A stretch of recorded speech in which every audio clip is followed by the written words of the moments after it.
solusi bangsa ini tidak sekedar pemerintah itu baik, pemimpin itu baik, tapi rakyat juga baik. Kula nate matur teng Ki Hasib putranipun Mbah Wahab. Kebaikan konsensus itu dimulai dari kita. Misalnya barokahnya orang Indonesia itu sholat. Itu banyak orang yang punya anak cantik, itu dilamar orang kaya tidak mau, hanya karena yang kaya raya ini tidak sholat. Padahal kalau nikah sama orang kaya, ekonominya selesai. Padahal miskin sekali. Jadi rakyat itu pun heroik Gusipul. Demi cari mantu yang sholat itu direwangi, di mantu marat, santri. Mergo sholat. Sing lamar sugih mboten sholat. Assalamualaikum warahmatullahi wabarakatuh. Bismillahirrahmanirrahim. Nahmaduka ya ghafuru ya syakuru wa sholli wa sallim barik ala sayyidina Maulana Muhammadin wa ala alihi washabihi ajmain amma ba'du. Teng ngersa para habaib, para ulama sedanten ingkang kula hormati wabil khusus teng pernah Pak D kawula Ki Haji Muhammad Idris Hamid ingkang sangat berjasa tadi menyelamatkan para pejabat diaturi teng dalem kalian Pak D Idris kersane mboten diamuk Pak Sukron. Niku tak anggap prestasi terbaik di hal ini. Terus kula siap jadi korban ngajak Mas Amak kalian Mas Aziz sing ben diamuk ben ono. Alhamdulillah wau diseneni kena khitab nahi mungkar sing kereng. Terus kula niku kadang-kadang nggih saged kereng, tapi kereng kula niku sisi ilmiah. Sisi ilmiah yang ekstrim. Jadi negara ini atau umat Islam ini enggak boleh dilatih, difasilitasi Gus Ipul. Nanti agama ini menjadi bergantung wali napa? Kota. Saya ingin agama seperti zaman Pak Hamid. Izzul mu'min qiyamuhu billail. Atau syaraful mu'min qiyamuhu billail wa izzuhu istighna'uhu anin nas. Terus sing terkos dan tentang mriki nak bengi tahajud terus yakin sujud itu kenangan terbaik, aset terbaik. Sehingga jenengan ra perlu hasud, aku ra wali kota, aku ra kiai gede, aku ra mubalek populer karena sudah punya nikmat sing khairan minad dunya wa ma fiha. Dados mengke Menteri Keuangan nggih kepenak, Menteri Wados Wau Masanas nggih kepenak, mergi mboten dituntut macam-macam. Orang asik dengan tahajud, dengan sujud. Tapi kalau masyarakat kita ndak asik dengan tahajud, ndak asik dengan sujud, penggaweane demo nuntut pemerintah. Dados solusi bangsa ini tidak sekedar pemerintah itu baik, pemimpin itu baik, tapi rakyat juga baik.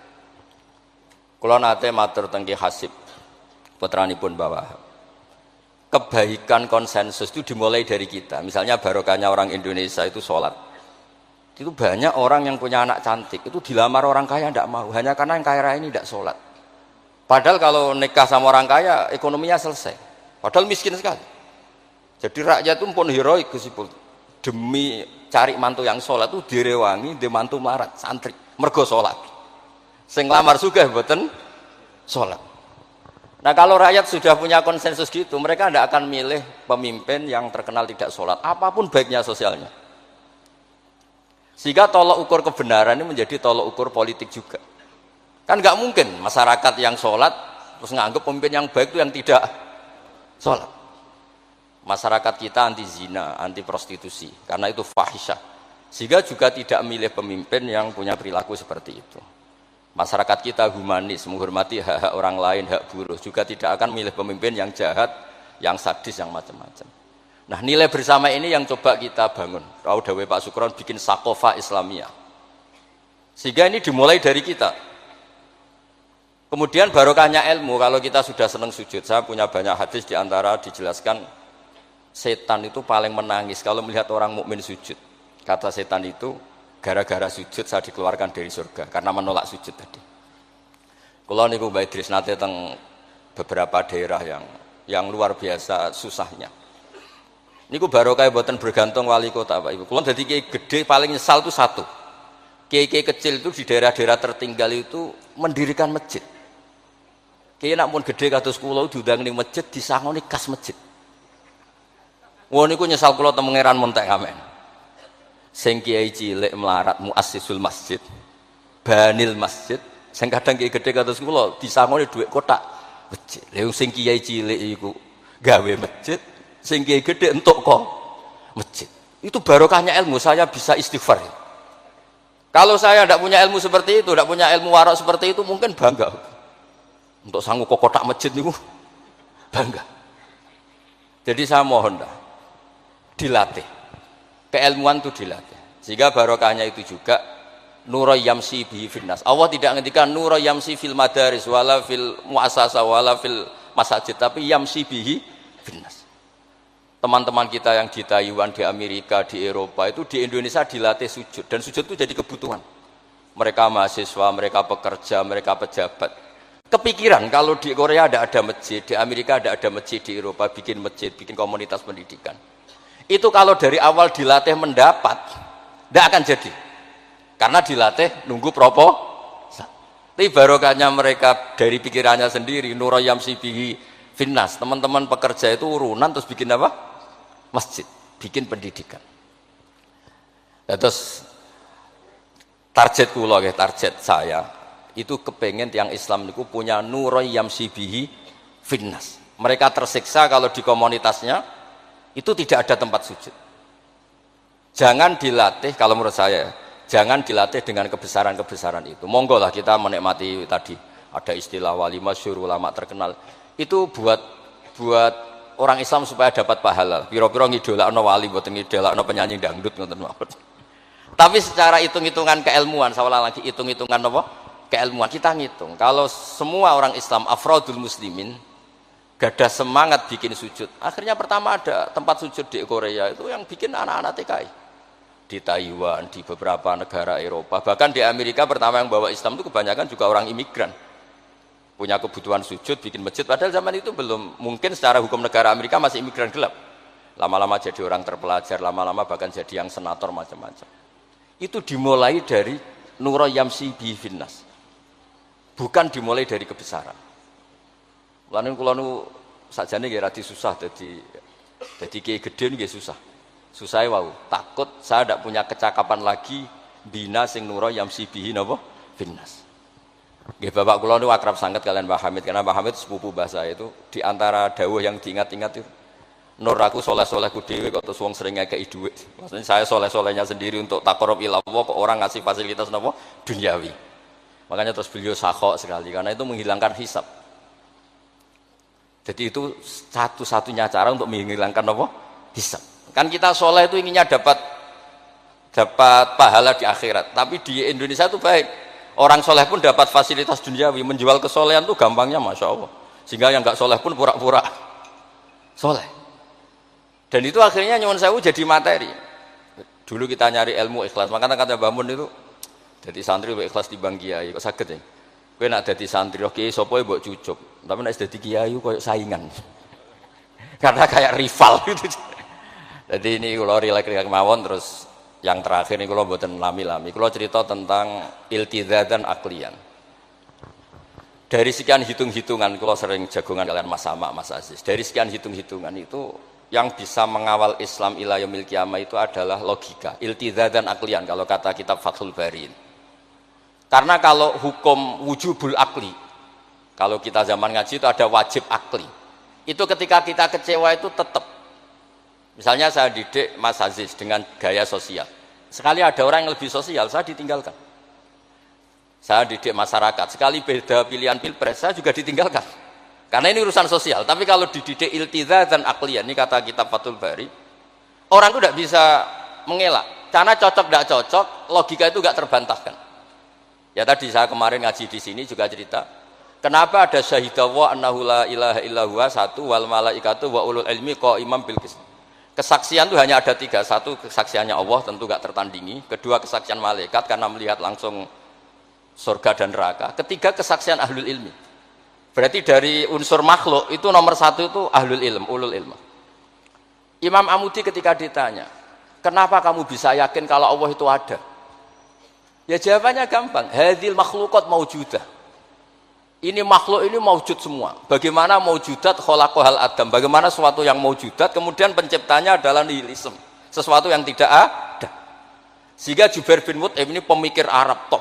Ketika Nabi baca surat Tur, di antara ada ayat am khuliqu min ghairi syai'in, dia langsung Islam. Masa hadhil maujudat khalaqahal adam? Masa yang maujud diciptakan yang tidak maujud? Itu tidak masuk akal. Kemudian ada Sulhul Hudaybiyah. Sulhul Hudaybiyah semuanya merugikan Islam. Sampai Sayyidina Umar protes, alastabi Rasulillah, alasna alal haqqi wa hum alal batil. Umar itu protes karena di antara perjanjian Hudaybiyah itu kalau orang Islam masuk kafir dibiarkan, kalau orang kafir masuk Islam dikembalikan. Semuanya merugikan Islam, tapi Nabi mau saja. Nabi hanya minta satu hal, ketika sulhul Hudaybiyah nggak ada perang, orang boleh mendiskusikan Islam.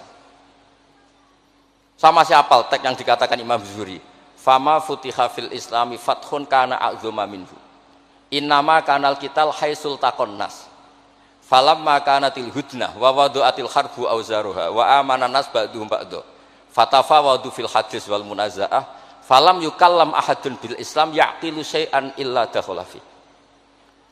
Kalau bawaan orang perang itu inginnya menang, Abu Lahab, Abu Jahal kalau perang inginnya menang, sahabat sendiri perang inginnya menang, sehingga tidak ada diskusi sebetulnya Tuhan itu siapa, yang pantas jadi Tuhan itu siapa.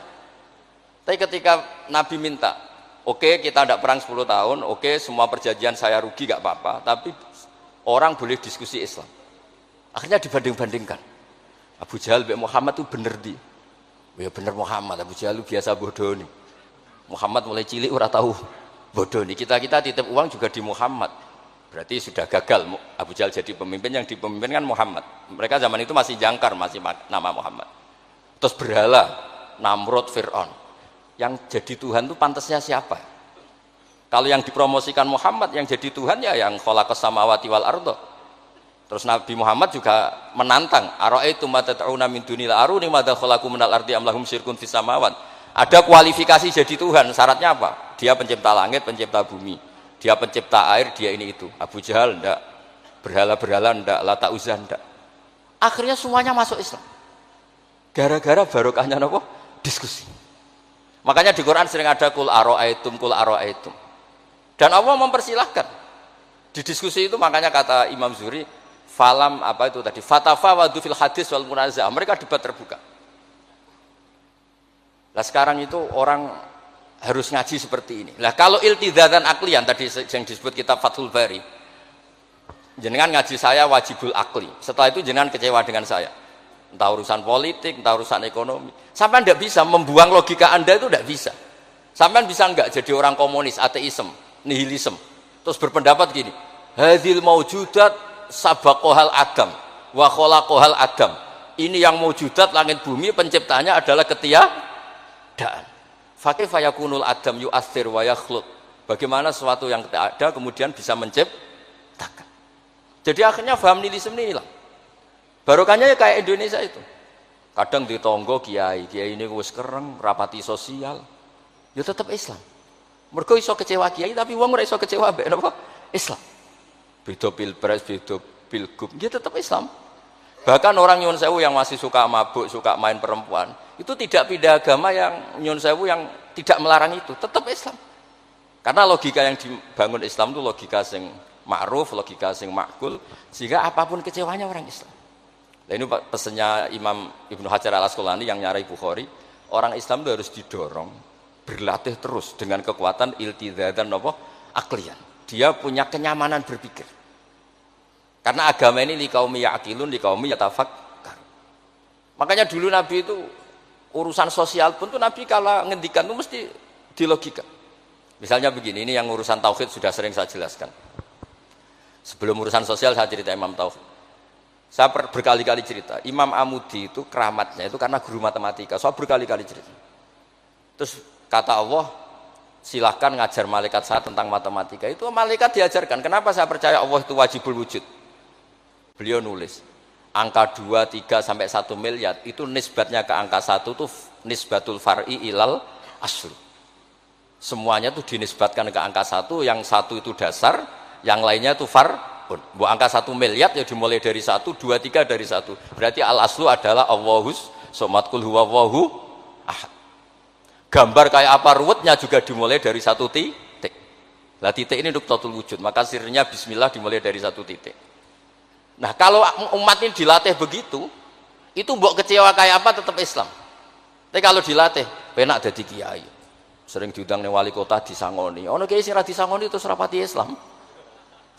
Enak dadi kiai top, sering diundang ning ndi dihormati, engko sing rapati dadi top terus rapati bangga mbek Islam.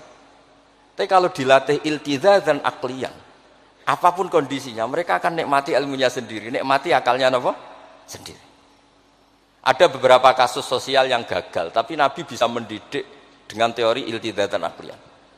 Ada istaka rojulun, syaka rojulun ila Rasulillah, bapak saya itu nakal sekali ya Rasulullah, sayyul khuluq. Terus bapaknya datang pakai yattaqi walal aso. Terus Nabi tanya, itu bapak kamu ya? Terus bapaknya, ini orang ini mengadukan kamu itu sayyul khuluq sama anak kamu. Terus kata bapaknya, innahu kana faqiran, innahu kana dhaifan wa ana qawiyun wa faqiran wa ana ghaniyun walam amna'hu syai'an min mali wal yauma ana faqir wa huwa ghaniyun wa ana dhaif wa huwa qawiyun wa yabkhalu alayya bimali. Niki tiyang anak kula niki riyen ketika kecil kula sugih dekne lemah, kula mampu dia lemah, tak urusi.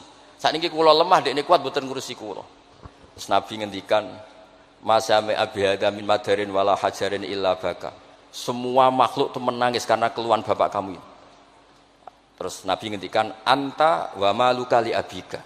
Kamu dan hasil jerih kamu itu juga aset bapak kamu, sehingga jadi hukum fikih.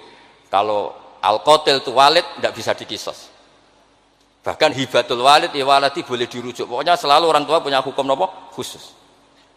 Ada kejadian lagi imro'atun melapor ke Nabi. Dilaporkan kalau dia sayyi'atul khuluq. Ibu saya itu sayyi'atul khuluq gini-gini ya Rasulullah. Jawabnya Nabi unik. 5 dalam takun kadzalik, khina hamalatka tis'ata asyurin. Kenapa kamu tidak ngomel-ngomel seperti ini ketika dia masih baik? Itu yang mengandung kamu 9 bulan. Tapi innaha sayyi'atul khuluq. 5 dalam takun kadzalik, khina ardu'atka haulaini kamilan. Terus, tapi innaha sayyi'atul khuluq. 5 dalam takun kadzalik, khina sahirat lailaha. Khina sahirat laka lailaha. Wahina asma'at laka naharuha. Kenapa kamu tidak ngomong seperti itu ketika kamu masih butuh susunya, butuh binaannya? Sekarang kamu kuat baru ngomong gitu. Terus kata pemuda tadi, laqad jazaituha ya Rasul. Saya sudah membalas itu. Apa balasan kamu? Laqad hajat tuha ala unuki. Dia pernah haji tak gendong. Tapi Nabi ngendikan fawwah ma jazaitaha. Kamu tetap tidak bisa balas jasa ibu kamu. Jadi orang ketika ingat sisi sayyi'atul khuluq ibunya ketika sepuh, Nabi mengeset ulang. Apa seperti itu? 5 dalam takun kadzalik. Kenapa ibu kamu tidak sayyi'atul khuluq ketika hamalat ka tis'ata asyurin? Kenapa saat itu kamu tidak digugurkan, dibuang ke kali daripada dia anak akhirnya enggak ngaku jasanya orang tua? 5 dalam takun kadzalik khina ardu'atka haulaini kamilan. 5 dalam takun kadzalik khina tadi sahirat laka lailaha wa atma'at laka naharuha. Itu Nabi. Jadi saya ini termasuk kiai lah yang ingin semuanya kita baik itu karena ada kemampuan iltidha dan aklian supaya agama ini liqaumi ya'qilun liqaumi yatafakkar.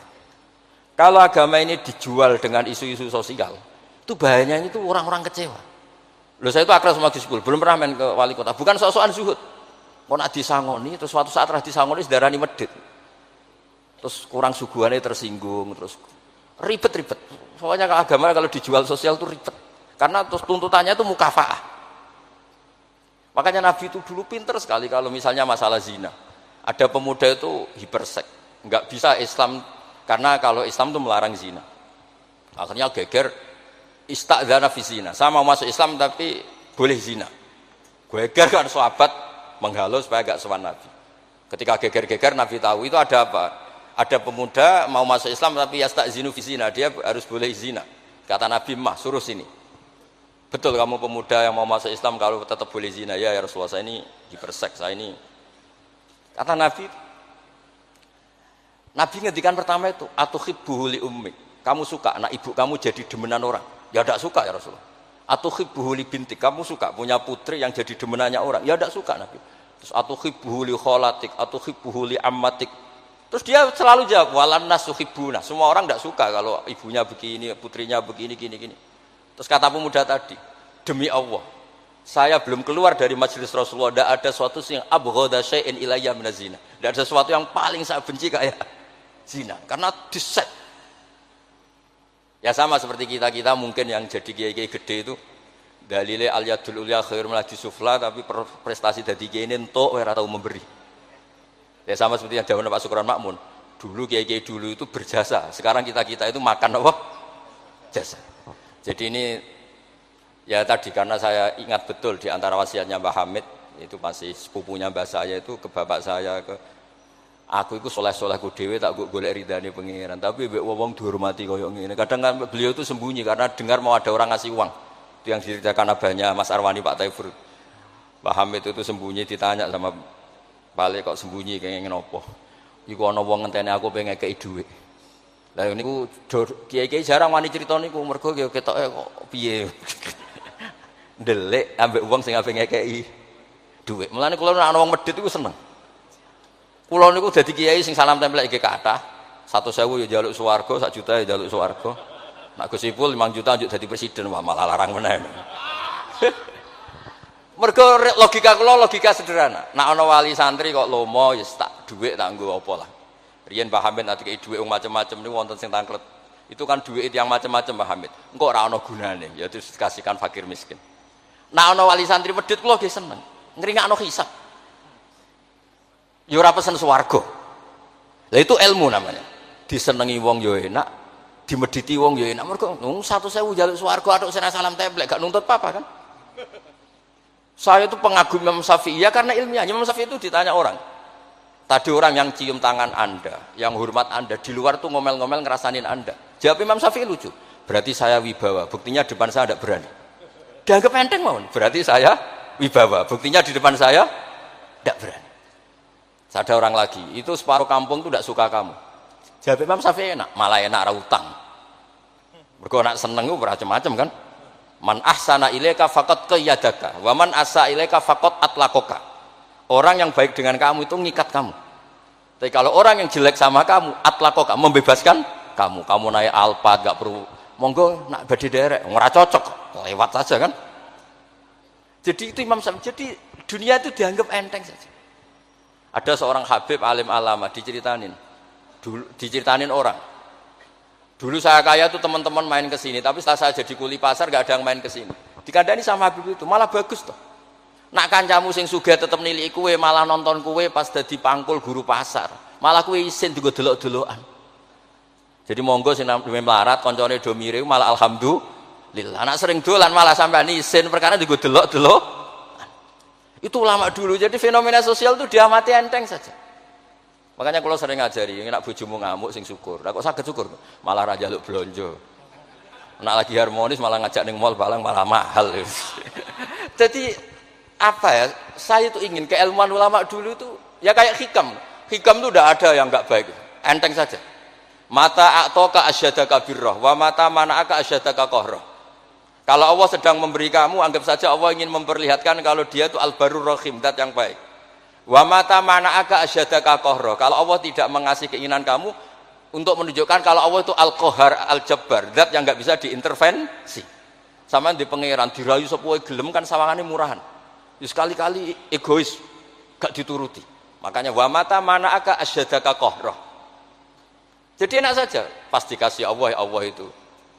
Ya, kiai yang sering dongo ya bagus, menunjukkan lemahnya. Tapi banyak juga kiai yang dongo itu sepisan terus sudah. Wa innama yunabbahu man yajuzu alhil ikhfal, yang bisa diingatkan itu orang yang mungkin lupa. Doa kemarin Allah masih ingat, kok tak ingatkan lagi itu gimana? Wong Allah tidak lupa. Kalau nate ngalami wusul niku teng Ka'bah bar dongo. Sampai 2 hari pe dongo mboten saged. Mergo isin mbek pangeran. Pangeran wingi dak yo ijek eling, lha apa tak baleni meneh. Itu jenenge wa innama yunabbahu man yajuzu alil ikhfal, yang boleh diingatkan orang yang potensi lupa. Padahal Allah tidak lupa. Jadi makomnya wali itu ada yang seneng donga, dalil iftiqori wa tirori, ada yang enggak suka. Enggak sukanya bukan karena enggak mau doa. Karena doa yang kemarin-kemarin sudah dicatat dan Allah tidak akan apa? Lupa. Terus kalau suwun ada iltizazan aklian dalam semua proses beragama kita sehingga agama ini tidak dipertaruhkan sama hukum-hukum apa sosial. Ya misalnya kawin, sampean kawin kadang di bojo macam-macam. Sampean nak eling kawin sunah Rasul, aghdulil basar wa ahsanul farji, selesai. Karena itu menguntungkan kita jadi ahsanul farji. Bisa mengekang kita dari zina. Tapi kalau sampean kawin nak bojone ramah seneng, nak bojone sayang seneng. Padahal ora pati sayang, kan sering kecewa. Mulang juga gitu kata Mbah Mun. Kowe mulang niati merintahi pangeran. Jadi santri kowe paham ra paham ya seneng. Tapi nak sampean mulang kepen paham no jebule santri murah paham. Kan gelok. Nah, Islam itu kata Imam Fathul Bari tadi, orang Islam itu harus dilatih iltizatan aklian. Terus kata beliau, itu yang yu'abbiru anhu syara' bi halawatil iman. Itu yang dimaksud salasun mangkunna fihi wajada halawatal iman. Nikmatnya iman itu karena kita sudah menemukan apa iltizatan aklian. Nggih ngoten mawon kula niki bagian logika kula kepengin jeng ben mboten sak kula Mas Mamak Mas Aziz niki waris wali nih. Terus waris wali ya kudu keramat, aja mbae wali terus melok keramat putune tapi ra melok dadi wali niku. Wingi mun kula sukani kitab Khilatul Auliya dadi tak daftar. Niku 8 jilid. Niku belajar sak jilid mun dadi wali. Napa malih nak 8 napa? Jilid. Iku saged bersaing kalian bae niku. Nah. Terus Mas Sama kalau sukani kitab Ithaf. Kitab Ithaf itu kata Mbah Mun seneng cerita kitab Ithaf. Dikarang Sayyid Zabidi, Murtada Az-Zabidi. Itu kalau Mbah Hamid Pasuruan, misalnya Mbah Hamid, Mbah Dimyati, terus Mbah Mahfud, Mbah Abdullah, Mbah Abdul Manan. Ini awaluman lazama min ahli Jawa nih Sayyid Sinten Zabidi. Dan kitab Ithaf itu Masya Allah, belum ada kitab nyarai Ikhya sampai 800 tahun kalau enggak 700 tahun. Kan Ithaf itu sekitar tahun 1300 Hijriah, Ikhya itu sekitar tahun 500 sampai 600. Niku nak nyarai itu semuanya ilmiah. Yang paling saya haru itu ini sebagai penutup. Yang paling saya haru itu ketika cerita sholawat. Nabi jadi nabi itu setelah Isa dituhankan oleh penggemarnya, sampai overacting sampai Nabi Isa itu dituhankan. Monggo guys. Tapi terus Ithaf cerita, kalimat sholawat itu kalimah yang umat ini tidak akan overacting menuhankan Rasulullah Muhammad Shallallahu Alaihi Wasallam. Karena Allahumma itu pemberi, Nabi itu penerima. Kita tetap mencintai Nabi yang luar biasa, tapi tetap Allah itu pemberi, Allahumma pemberi, Nabi Muhammad penerima. Sehingga nggak akan salah posisi, yang Allah tetap Tuhan, yang Rasulullah Muhammad tetap abduhu wa rasuluh. Barokahnya redaksi sholawat Allahumma sholli ala sayyidina Muhammad. Yang Allah tetap Tuhan, yang Rasulullah tetap abduhu wa rasul. Apapun senang kita pada Nabi. Nah, itu juga barokahnya apa? Ilmu. Makanya kata Burda yang sering dikutip Sayyid Muhammad, kalau madha Nabi dakmat da'thun nasara fi nabihimi wahkum bima syi'ta madhan fihi wa takim. Dan itu kalimat yang luar biasa, yaitu kalimatus sholawat. Menunjukkan mahabbah ke Rasulullah, tapi posisinya Allah tetap al-mu'ti, Nabi tetap al-mu'ta, wa nabi wa injalla qadruh muhtajun ila rahmatihi ta'ala. Itu kata Sayyid Zabidi.